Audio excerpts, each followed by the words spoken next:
Mare, baka naman pwede mo akong mabahagian ng biyaya mo kahit 300 lang. Ay, naku, Lorna. Kung makahingi ka ng pera, wagas. Di mo pa nga nababayaran yung utang mo sa akin nung nakaraan? Ang damot naman neto. Nangungutang ako, nangihiram, hindi naman ako nanghihingi. Eh, ibabalik ko naman sa katapusan, pati yung una ko nahiram sa'yo. Eh, kailangan ko lang kasi ng pagkain, ng budget sa pagkain. O, alam mo naman nangyari sa palangga, di ba, Mare? Ikaw naman. Eh, alam mo din ba, ha? Alam ba, ito, epal-epal, pare-parehas lang tayo. Ito nga yan, oh, naputulan ako. Kaya sarado yung tindahan. Sa inyo, bahala nga kayo dyan. Ipat lang to. Madami. Napakataray talaga nitong babaeng to. Ano ba yan?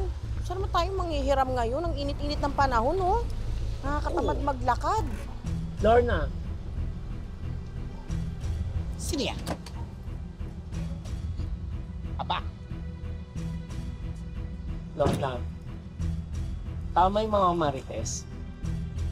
Dito kayo maabutan. here we are.